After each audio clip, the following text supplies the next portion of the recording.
Thank you. Good morning, everyone. How's it going? All right. I don't know if you've heard, the market's kind of crazy right now. So for the past couple of years, we've had this. Go to slides. Rising tide lifts all boats. Right? Things have been great. Tons of transactions, tons of business, lots of venture capital in the space. Everything's been going great. But as Warren Buffett likes to say, only when the tide goes out do you discover who's been swimming naked. And that's where we are right now, right? The tide is going out. So in terms of transaction volumes, we're down 18% this year in 2023. It's exactly the same as what we were up in 2021, right? The pendulum's kind of evenly swinging. So as much as we were up when the rising tide lifts all boats, this is where we're at right now. So we're moving from a situation where we have this to this. We're going from a rising tide to a receding tide. And I get super excited about both, but I'm super excited about the receding tide. You know why? Because a receding tide reveals. A receding tide reveals sustainable and unsustainable business models. It reveals real product market fit. And it reveals a company's true intentions. So that's where we are right now. That's what I'm going to talk about today. It's pretty exciting. Oh, I almost forgot. Before I came out, they gave me this to read. Oh, great news. Inman ticket prices are going up, which is awesome because that'll allow Inman to create more revenue, generate more revenue, and become more profitable. Round of applause. Why isn't anybody clapping? That's a joke, so don't hurt me when I come backstage. But that's exactly what Compass is doing, right? In their latest quarterly results in Q1, the first number they talked about was how their commission expense was going down, right? And then in the investor presentation, the second biggest number there, right below revenue, was that same thing, the commission expense. This is what they're talking about. And that's basically saying our commission expense is going down. We are, in aggregate, paying less money out to our agents. Imagine if they kicked off their next agent event with this information. This is going out to investors, which reveals something interesting going on in the space. If we look at how much brokerages are paying out to their agents, it's really bifurcating into two camps. There's these companies up top, United, Fathom, Real, Realty One, EXP, these low-fee, 100% commission models, right, that are paying out a much higher percentage of the revenue to agents than some of the legacy brands, Compass, Anywhere, Douglas, Element. There's a big difference there. And it actually correlates to market share growth. If we look at the change in transactions from 2021 to 2022, those same 5 companies grew their transaction count by 75,000. They're kind of the only ones, some of the only ones that did. Whereas the legacy brands, Compass, Anywhere, Home Services of America, lost 164,000 transactions. There's winners and losers here. And by the way, this is in a market that saw 1.1 million less transactions than the preceding year. So this got me thinking, are we at a point in real estate, like is this a Blockbuster versus Netflix moment? So I started thinking about that. And what I mean by that, when I think about what is a Blockbuster versus Netflix moment, to me, that's a situation where you have one business model that's overtaken by another. That new business model is powered by some sort of unfair advantage that's very difficult to replicate for the incumbents. And what it causes is an irreversible evolution in the way business is done. So is this a Blockbuster versus Netflix moment in real estate? I don't know, but what would that look like? What would a Blockbuster versus Netflix moment in real estate look like? So again, for me, I think it would look something like this. You'd have incumbents with flat growth. They would have high fixed costs and overhead and a limited ability to evolve to a changing landscape. And then you'd have the disruptors. And those disruptors would have a really easy to define unfair advantage, and they'd be exponentially gaining market share. So let's take a look. Let's look at some data and see. Let's start up top. Incumbents would have flat growth. So if you look at transaction volume over the past 5 years, 2017 to 2022, here's some of the biggest incumbents, the biggest legacy brands. Home Services America, Anywhere, Keller Williams, Redfin. That's flat growth, right? 1x. They have not increased. Looking at the data a different way, here's a line chart, right? You can kind of see, there's ups and downs, right? 2021, when the rising tide lifts all boats, they go up. 2022, when the tide's receding, they go down. But fundamentally, those are relatively flat lines, flat market share growth. Okay, we got that. What's next? High fixed costs, limited ability to evolve. So if we go back to Q1, look at some of the operating expenses. You see these legacy brands like Anywhere and Compass. Their operating expenses were 4 to 6 times higher than a disruptor like EXP. Hundreds of millions of dollars more. And by the way, in that quarter, EXP did more transactions than both of those companies combined. And how, limited ability to evolve and change business models, you've seen over the past year, everybody's cutting, right? Reducing expenses as quickly as possible. You can only do that to some degree, right? It reminds me of flying in an airplane and tossing stuff out to extend the runway or something like that. You can only do so much to turn a cruise ship into a canoe, right? You can only cut so much until it just doesn't work anymore. So that's the incumbents. What about on the disruptor side? So those disruptors should have some sort of easy to define unfair advantage. Unfair advantage, competitive advantage, sustainable competitive advantage, it's all the same thing. I think it's pretty clear. Again, if we look at the cost basis, the OpEx per operating expense per transaction, disruptor EXP is 10 times lower than those legacy brands. Again, going back to Q1. We're getting more results out, Q2's out. I was looking at that last night. It's about 7 or 8x. So it's going to fluctuate, but the point is it's exponentially higher. So there's your easy to define unfair advantage, right? And that is translating into another unfair advantage, which is allowing these companies to pay out more of their revenue to agents. It's pretty easy to explain, right? Hard to duplicate, hard to replicate. And before you come up to me in line at coffee or whatever and say, yeah, Mike, that's interesting, but these companies don't support their agents, right? They don't give them as much support. I'd challenge you to look at the data, and I would, if I had my computer on me, I'd open up this slide and say, well, what about this? If we look at the number of transactions per agent, on average, the difference between those legacy brands and the low-fee brokers last quarter was 0.05 transactions over 3 months. That's statistically insignificant. It's the same, support or not. I mean, we can have a debate about how much support there is or not. These are the results. And keep in mind, this graph on the right, the low-fee brokers, they're getting that with 10 times lower operating expenses per transaction. I don't know about you. If I was a business owner, that's probably the business model that I would want to be working with, right? So what else? Netflix versus Blockbuster moment. We would have disruptors exponentially gaining market share. Let's go back to this graph, right? We got a bunch of 1Xs, relatively flat growth for the incumbents, and then boom. Compass and EXP, 13 and 16 times growth. Exponential, I mean, that is the very definition of exponential growth over the past 5 years. And that 16x, just to put that into greater context, that's like going from a $50,000 a year job to an $800,000 a year job. It's like moving from a 600 square foot loft to a 9,600 square foot mansion. Or in EXP's case, going from 25,000 transactions in a year to just about 400,000. That's massive, massive, massive growth. Now, if we go back to that chart, if you're astute, you're probably saying, yeah, Compass. Hey, Mike, are they a disruptor? Are they an incumbent?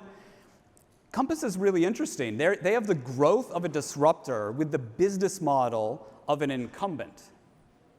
So it's hard to define this, right? And I guess if we look at the data a different way, you can see kind of that exponential growth between someone like EXP and Compass, but also the problem. Kind of up until 2021, that's when capital was easy, free, right? You can spend billions of dollars growing, which is what Compass did. But in 2022, market share went down versus EXP going up. So all of this results in this fundamental business model advantage.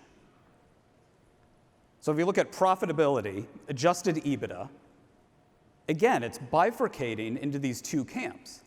You have these companies that are profitable, brokerage businesses that are profitable, and then brokerage businesses that are very, very unprofitable. So all of that unfair advantage that they have around the business model is translating into an actual difference in results. Now, on the topic of adjusted EBITDA, you might be wondering, what the heck is that, right? That's this manufactured financial metric, but it's a metric that companies report. So if you're reading press releases or listening into investor calls or just kind of hearing about profitability, you got to be really careful what number you're looking at. So I found this chart. This helps explain it really well. That's adjusted EBITDA, that's EBITDA, and that's net income. Looks delicious. So what does that mean in practice? Well, if we go back to 2022, here's some adjusted EBITDA numbers as reported by these businesses, right? I've gone to the trouble of highlighting the unprofitable ones in red. You can see, there's profit, there's unprofit, right? That's all fine. But what does that mean when we flow it through to actually net income? Results in, collectively, with these 5 companies that I just picked, $2.5 billion in net losses. Everybody's got a net loss once you boil that down.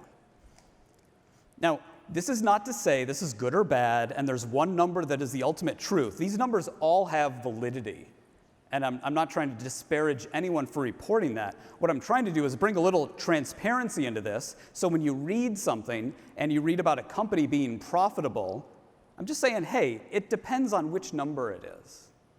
All right? So just keep your eyes wide open when you're looking at that and you're considering that. And by the way, only one company here had a net profit last year, 2022, EXP again.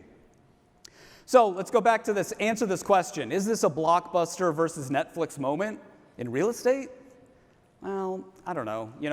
It doesn't fit the analogy perfectly. Maybe it's an iPhone BlackBerry moment. That's it. That's it. The point is, there's no answer to this. All right? There's no answer to this. The choice is, you can either obsess about the minutia of the analogy, and again, point out where it's wrong, where it's incorrect, or you could simply look at the data and acknowledge, yeah, change is happening. This is significant change. It might not be Blockbuster, Netflix, iPhone, BlackBerry, whatever, but change is absolutely happening.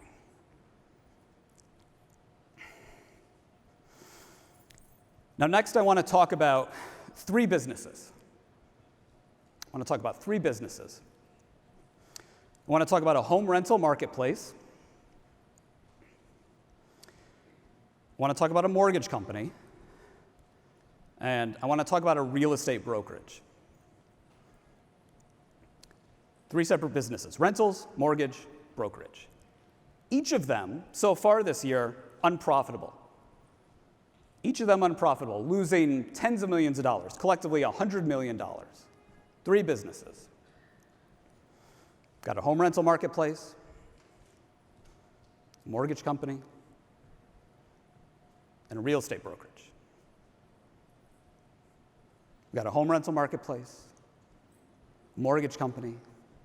You guys getting this? These are not 3 separate businesses. This is one business, and it's called Redfin. Redfin has 3 different businesses. Each one alone is very difficult. It's very hard to do any one of these 3 things, right? They've collected together 3 of them, and the difficulty of getting 3 to work at the same time is incredibly challenging and incredibly difficult. And it calls into question kind of the idea of focus and how important focus is in general, but especially right now in this moment. With the receding tide, we're seeing more and more companies focusing on what they're really, really good at. So I'm going to use 3 puns to talk about 3 examples in the industry. The first is Opendoor. Opendoor closed the door on its mortgage operation. That was last year, right? So the company can focus. Anywhere was real sure about closing its iBuyer operation. Again, so it could focus. And then earlier this year, Zillow closing services. If you could follow me through that one. Right, again, so the company can focus. We're seeing more and more and more focus so that all of these businesses can do something I've chatted about for a while, which is compete where you can win. If you want to take one key strategy, right, it's compete where you can win, not compete where you can and compete where you feel like it, or lose as much money as possible trying to do everything, or build an end-to-end ecosystem, whatever it is. Just compete where you can win. And we're seeing more and more examples of that with this receding tide. Do you remember this skit on Saturday Night Live? The Zillow skit from Saturday Night Live last year or the year before? It was great. Really, really good. But the thing about this skit that I remember, the thing that stands out to me, and the thing that if I worked at Zillow would keep me up at night, was this part of it. You remember that? This is when the lovely RE/MAX agent kind of calls Daniel Levy in the middle of his browsing and just kind of harasses him. It's hilarious. But this perfectly illustrates a really important concept in this industry, which is the last mile problem. Now, the last mile problem comes from the world of transport and logistics, all right? And it talks about, it's just the difficulty of getting a package to a customer. So it's relatively easy to get stuff from a factory to a warehouse, right? You put it on a ship, it goes to the warehouse, done. It's relatively easy to get stuff from a warehouse to local distribution centers, right? But getting the packages from those local distribution centers to the customer, that's difficult. That's the last mile problem. And that's why we see so much innovation, like Amazon lockers, drones, pick up your packages, whatever, focused in that particular area. It's because it's really hard. So the same thing exists in real estate, right? You can generate all the online leads you want. You can throw them into your very expensive technology platform, right? You can score leads, use predictive analytics, machine learning, AI, everything right in here to figure out who's likely to sell, whatever it is. But at the end of the day, you still need to give that lead to an agent, and that agent needs to call somebody. There's no way around that. The agent needs to call the lead. They need to have a relationship with a customer. And that's why some of the biggest companies in this space are focusing on that last mile problem. That's why Zillow is focusing so much on building out their Flex program, right? They're growing out Flex, where they're working deeper with agent teams. That's why EXP and Compass, the fastest growing brokerages over the past 5 years, have invested so much time and energy into being recruiting machines. In the case of Compass, spending billions of dollars to grow agent count because they need agents. This is why, our favorite disruptor, Opendoor, has a big booth here and has just launched this big branding campaign, pivoting to be friends with agents. We got your back. We're going to serve clients. Like, we're not the enemy. We want to be your friend, right? That's a really big pivot for this business. And this is all representative of these companies trying to solve this last mile problem, realizing that they can't not work with agents. They need to work with them. So I'm sure these companies wish agents didn't exist, right? I bet they wish they could go right to the customers, work directly with them, and not have to work with real estate agents. And I'm also sure that real estate agents wish these other companies didn't exist. They could just go on, do their business, help people buy and sell, and not worry about all this other noise. But they don't. Everybody's kind of living together, like yin and yang, these opposite energies, magnetism, like attracting and repulsing, but kind of in this system that actually works. And what we're seeing now, again, in this receding tide, is more and more companies revealing and understanding that they need to work with agents. They cannot avoid it. And by the way, if you're a real estate agent or you're involved in the business of helping people buy and sell homes, you probably don't consider yourself a problem, right? You're the solution. You're the last mile solution, right? Agents are that unavoidable, indisputable, irreplaceable central part of the transaction.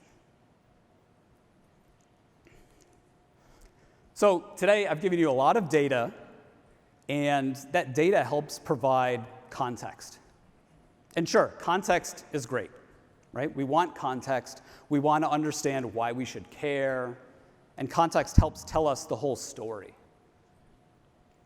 But ultimately, context also leads us to meaning.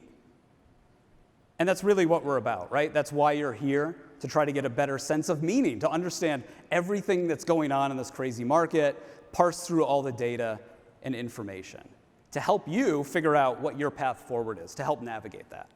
So my hope is that I've been able to bring you a little bit of meaning today. I'm Mike Del Prete. This has been Pandemonium. Thank you.